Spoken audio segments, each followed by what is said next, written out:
Welcome back to another edition of Idology, your weekly deep dive into all things American Idol. This week we're celebrating the return of Bower Socks.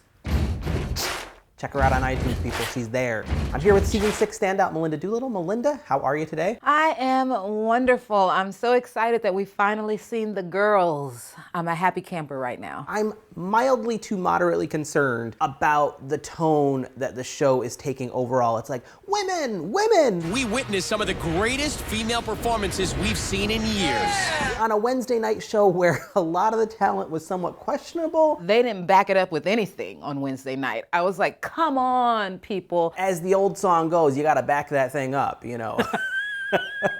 I hate to use that in conjunction with Ryan Seacrest, but if you're gonna go there with the voiceover, you gotta back that thing up. You totally just made me do a booty bump. Okay, sorry.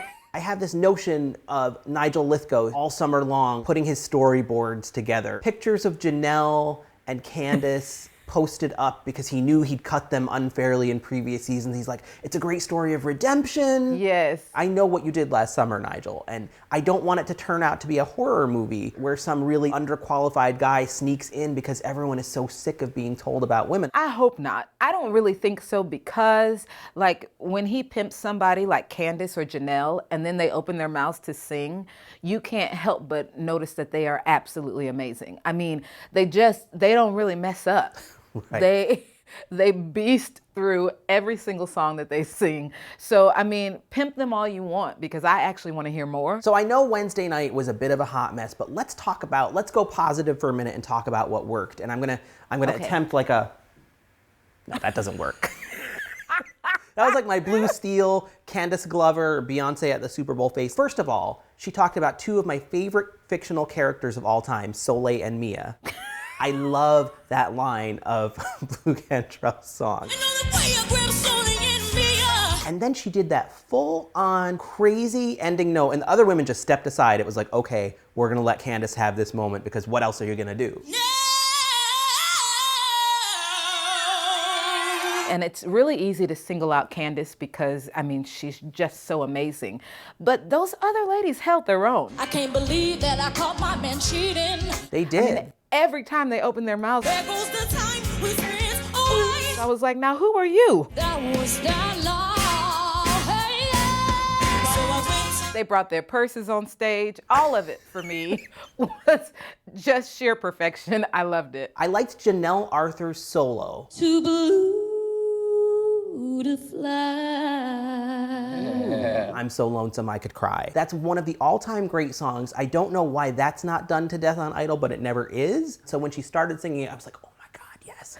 And as Nikki pointed out, you always keep it subtle. Her solo for me, and then Angela's solo. Those were the two that really stood out to me on Wednesday night because I was like, first of all, where did Angela come from? Dreaming is believing.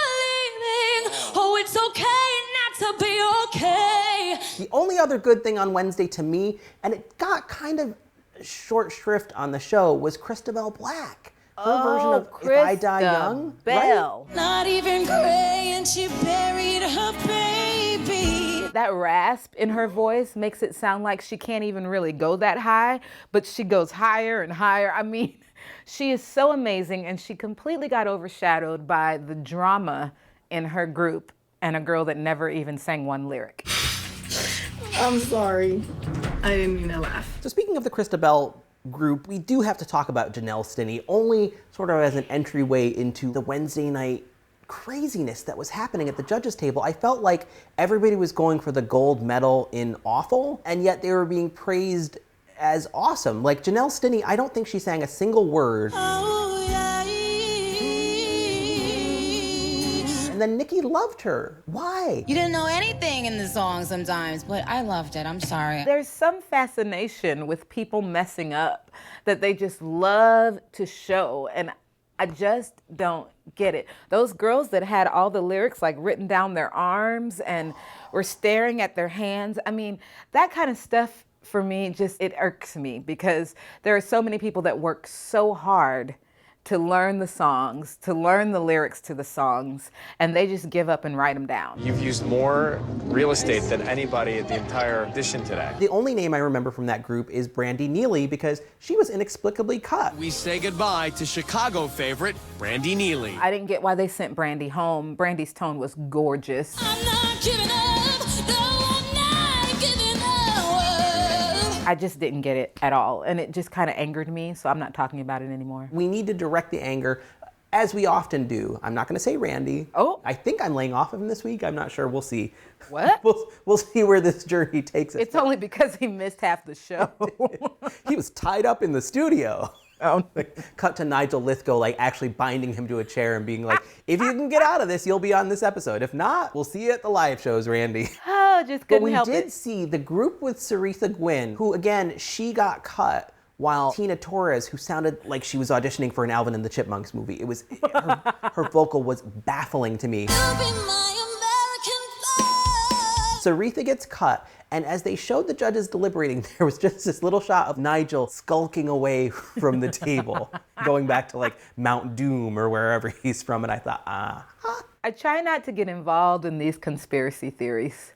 However, that's the only thing I can come up with to explain why Saritha was the only one that got sent home in that group. And the other one that got me was the group with Kezban. And I think maybe the less said about Kezban this week, the better. I was about to say, are we even going to bring her up, or are we going to just pretend like that didn't happen? I'm just going to pretend that she's one of those contestants, sort of like Colton Dixon's sister that they never bothered to show in Hollywood Week. Or like Josiah, the captain, who they never showed again. But in Kezban's group, there was that girl, Brianna Steer. The whole group got a standing ovation. You're all going through. But I don't think she hit a single note. That would make you so proud of me. The judges just didn't pick up on what was going on in front of them. And 3 out of the 4 people at that table have the ability to listen, pay attention, give honest, constructive, real feedback. And even if I don't agree with it, back up their opinions. And I don't want to think that they're just going to become a mouthpiece for the producers. I can't take another season of that. It's not going to happen. They're strong. I believe in them. I believe in them. You're practically quoting Fantasia, I believe. So I'll believe for now. I'm going to take the journey with you. I'm going to stay optimistic. Speaking of Fantasia, are we going to talk about Zonette at all? Lord help me, I'm about to TTG it, train to go it, I'm about to wing it all the way, but I'm about to be me. Sir? You had to, I will admit, when Zonette first auditioned, I looked at my husband and I was like, what hath Fantasia wrought? Because, Fantasia is crazy. But Fantasia can sing. Exactly. When I'm singing along to Fantasia in the car or in the shower, that's kind of like what Zonette is doing on national television, and it's not good. And getting through every round. You better knock, knock, knock on the way. Their drum solo thing that happened on Thursday night. Where's my stick at? Where's my stick at? Oh no, it's over there. I need this to be right, y'all, come on. I thought possibly it was because I've always been scared of the Muppets, and she kind of had an animal moment right then.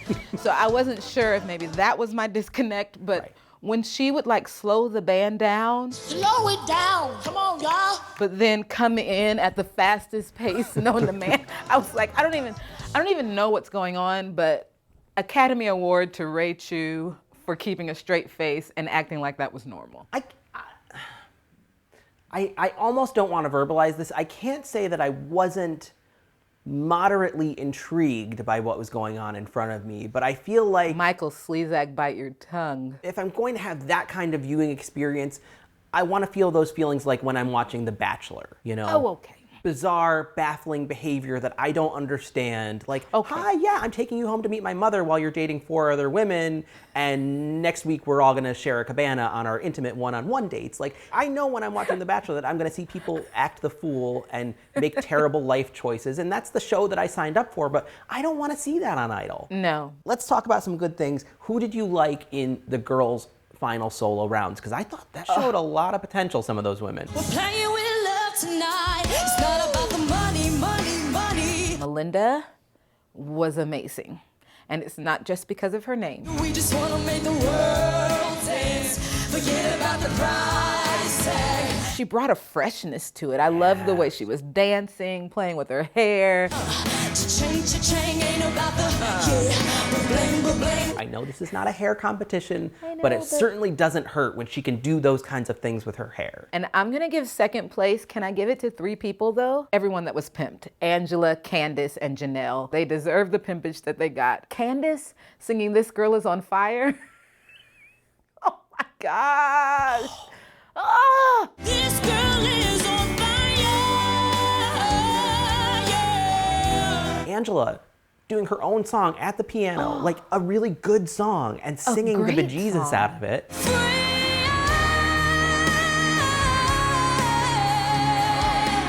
You don't have to shove them down our throat. No. It's like having a delicious 3-course meal. No one has to force feed you. You want everything on the plate because it's good. Yes, they are my Neapolitan ice cream. Come on, ladies. I told you so. While we're talking about the women, I've just got to throw out one more name, Kree Harrison. Oh, right? Oh, wait, where did she come from? Yes, I know you've gone too far. She feels it, like the emotion is in her voice. She might be somebody to reckon with. She might break up the Neapolitan on us. There's room for all 4 on the plate, I think. Oh yeah. Seems a pity to miss such a good pudding. Cha-ching, ain't about the bling, bling. Hey, I'm Miranda Cosgrove, and you're watching ENTV. Hi, I'm Kevin Williamson, and you're watching ENTV. Hello, I am Jennifer Goodwin, and you are watching ENTV.